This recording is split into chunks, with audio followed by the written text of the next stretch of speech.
What's up guys, I'm here in South Beach with Brooke, and today we're going to show you how to use a few features with the Ronin-S in the video coming up.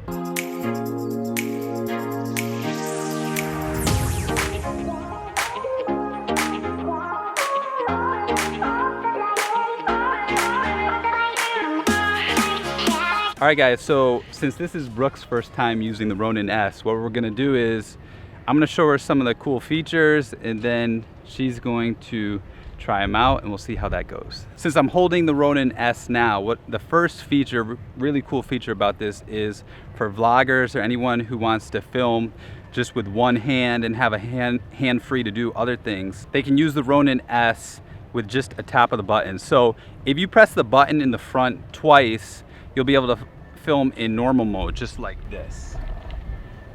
All right. And now I'm filming Brooke just like this, all right, just in normal mode. But if I wanted to switch it around and film myself, all I have to do is tap the button 3 times. And then it instantly goes over to me. So I'm gonna give it to Brooke and she's gonna try it out. One thing to note, although this is a cool feature and a lot of people are like, oh, I can vlog with it, you have to like do a lot of push-ups or like really hit the gym before you vlog with this, because it does weigh a lot. You can hold that down, yeah, and basically it stabilizes it. Okay. When you double click it, it's gonna go like in perfect position. So if you wanted to like frame me up, see, so now it's like perfectly framed. So if I went over here, and I double click it. See, then it moves over there. All right, so now if you triple click, it's gonna do like selfie mode. It's so heavy. Oh yeah. All right. It's like super close to my face. And then you can just go like this. Oh. I clicked it 2 times. All right, do it again. Oh wow. Oh my god, this is selfie mode. I like it. We pause for. You know you're in Miami when. Right. Alright guys, so people like to bring the party to the beach, so it got a little crazy there for a second. You can probably still hear the music, but we're going to continue with the video. So the next feature, what I'm going to show you is the 360 barrel roll. So this is one of the things that a lot of people have been talking about, and this type of feature you can't really get on your own. Like if you do it manually, it really won't turn out right. So this is one of DJI's best feature with the Ronin-S.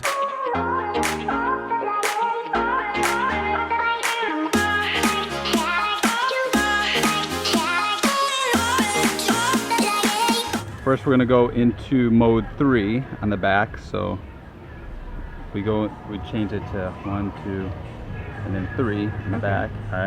All right guys, I want to make sure you have the right settings. So we go in the Ronin app and then we go to configuration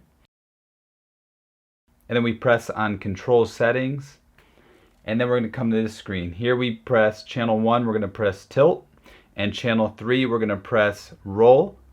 The most important thing is on channel 3 that we have the roll, and then you're all set. And then on the actual gimbal, make sure you're on number 3. One thing to take note when you're doing this with a barrel roll, make sure that you take off the microphone. So if you have like a microphone on top, which I do, obviously I'm going to take that off because it's going to get in the way. Hold on. I'm going to hold it down, go low like this. So this is kind of like flashlight mode, because it's like you hold it straight forward like a flashlight. Yeah. Although it's like a massive flashlight. So what you do is you just turn a little stick like this. Oh my goodness. And it rolls over. So you normally couldn't do that with a camera because it's just too difficult. Now I will have Brooke demonstrate for us how to do it. Okay. You want to give it a shot? So remember, hold your finger down on this? The whole time? Hold it down the whole time. Don't let go. Okay. All right. Make sure you have this. All right. So now you're gonna move the little switch. Oh my god! Wait. This way? Yep. Exactly. Maybe she can do it on. We'll try one more time. Can I go the other way too? Yep. You can go either way. Oh, that's cool. So that's what's up. All right, so that's the barrel roll.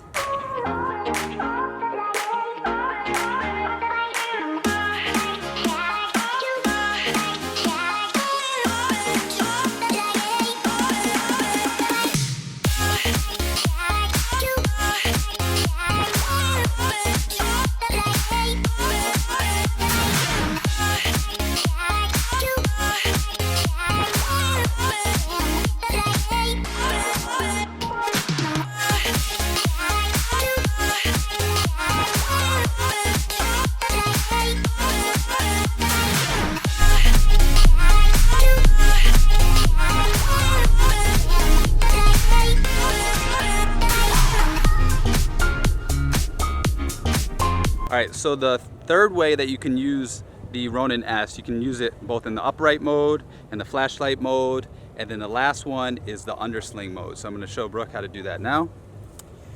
And basically what you do, you're going to hold it again. Okay. And you're going to hold the button? Hold the button. Yep. Now you're going to go like kind of, not like straight down like that, you're more going to go like to the side and then under. Okay. While holding it. Holding that button, don't let go. You can go fast, don't worry. It's not gonna break. And there we are. Wow. So now she's in the undersling mode, and in this mode, you can get someone walking, shots real low, so. Can I go back up this way, or do I go back up this way? I don't know, you can try it. See what happens. Wait, this is like weird.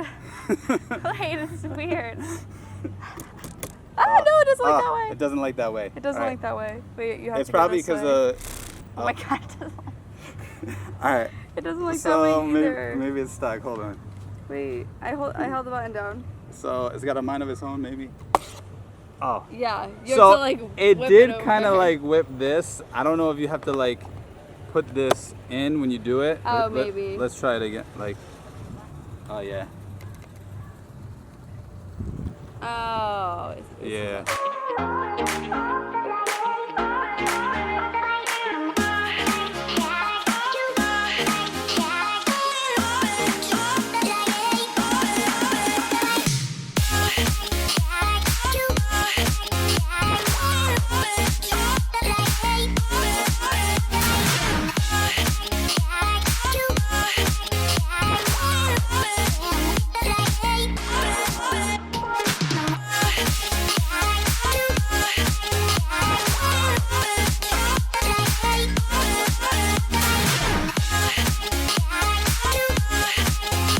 Okay, so with this gimbal, the DJI made this focus wheel to give you a nice follow focus. Unfortunately, it hasn't really updated it for many cameras like the Panasonic GH5 and some of the Canon cameras. Even though I have a Canon camera, it didn't come with the cord that I need for this camera, which is the Canon 80D. So I can't really use the focus wheel. So I'm going to show you this footage as an example of what the focus wheel does. So I found this website by a guy named Brandon Fate.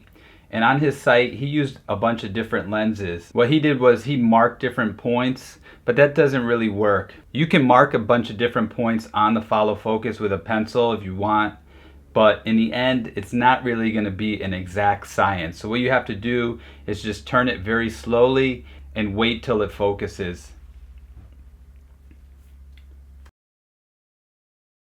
The shallower the depth of field, like a 1.8 or a 1.2 lens, it's going to be more difficult to focus, and you're going to have to turn the wheel a lot more.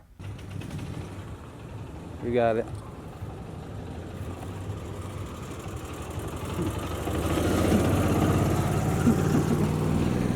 I feel like there's more golf carts here than like a golf course. Right? It's a lot. Alright, so the last feature I'm going to show you is how to do motion lapse and time lapse. So first I set up my camera, and then once I get it right, I press time lapse. And then I can go in there and I can adjust the interval, the content duration, and the frame rate. Then I press in the upper right hand corner on those three little lines, and I can adjust all my camera settings. Then I just press the white button and the time lapse starts.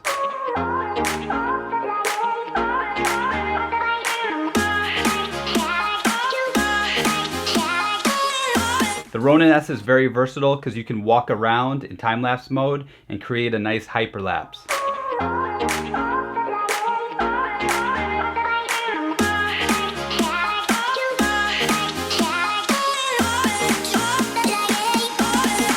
All right, now in our app, press Motionlapse.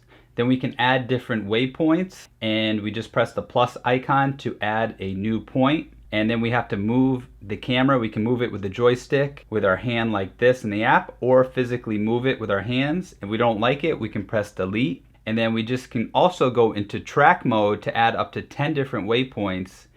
We can add the duration for how long the camera is going to move between points. And then you also can add stay time for how long it's going to stay in one point. And just like time lapse, we press the circle and it begins.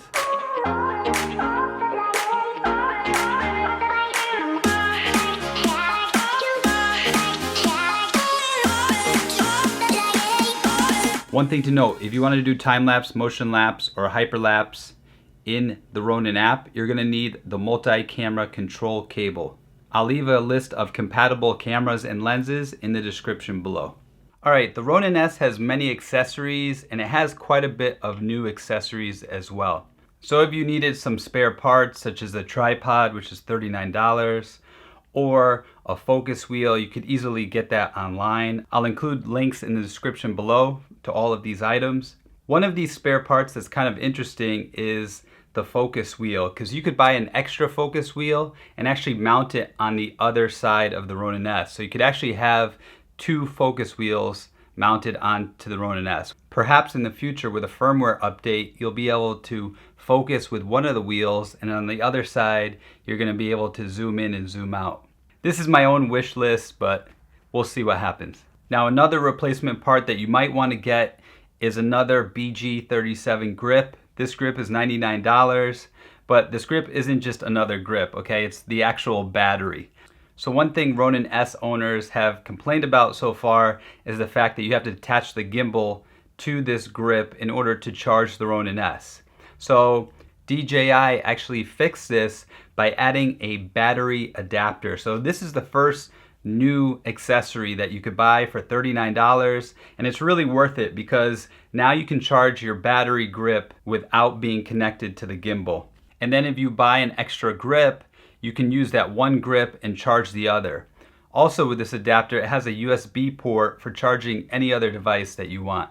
Now while we're talking about batteries and power, DJI also came out with a new accessory called the DC power cable. And this connects in front to the 12 volt 2 amp, allowing you to power your camera via a dummy battery. Okay, moving on to another accessory. We have the cheese plate. This is $19. This is sort of like a no-brainer if you have your own monitor. Okay, so if you don't like using the camera monitor, you could just mount this onto the side of the Ronin-S, and then you could put an adapter onto this cheese plate. And with that cheese plate, you could add an external recorder, you could add a monitor, or you could add whatever else you want to put on there. Now we're going to move on to the really high-end, new professional accessories. So one of these is the focus motor. Now the focus motor is used with the focus wheel to control the focus, the iris, and the zoom on your camera. Now I'm going to talk about two new accessories that will enable you to control the Ronin-S remotely. And let me just say this, these accessories are really built for professionals or someone who's really serious about cinematography. So the first one I'll mention is the DJI Force Pro. Now with the DJI Force Pro, you can control the gimbal remotely. It costs $1,399. You're going to need the Ronin MX CAN cable, which is $10 in order to use this. The nice thing about the DJI Force Pro is that it controls up to 3 kilometers or 2 miles away from the actual gimbal. And the battery lasts for 5 hours. Now if you want to take your cinematography with the Ronin-S to the highest level, you're going to want to get the master wheels. And there's a master wheels with a 2-axis and a master wheels with a 3-axis. So the 2-axis is $7,000 and the 3-axis is $9,500. Of course the prices may change, but that's based on the price as of the making of this video right now. Now with the master wheels, you can control your camera remotely with fine professional precision. And like the DJI Force Pro, you're also going to have to use the Ronin MX CAN cable in order for the master wheels to work properly. You can easily mount monitors, video transmission systems, and many other things because it has the little screw mount for all different types of sizes. Now the master wheel uses TB50 batteries, which will last up to 18 hours, if you can believe that. And these batteries are also self-heating. So if you own a Ronin 2 or an Inspire 2, then you're already familiar with the TB50 batteries, because these TB50 batteries are compatible with those DJI products as well. And that's about it. I'm gonna wrap up this video and thank you for watching to the end. If you haven't done so, please subscribe to my channel so you get more videos about gimbals, DJI equipment, drones, and photography. In the description below, I'll include links to all the gear that's mentioned in this video. And if you want to see the gear that I use, you can go to my website right here. It's also in the description below. And before I go, guys, remember, siempre pa'lante, no hay que para atrás.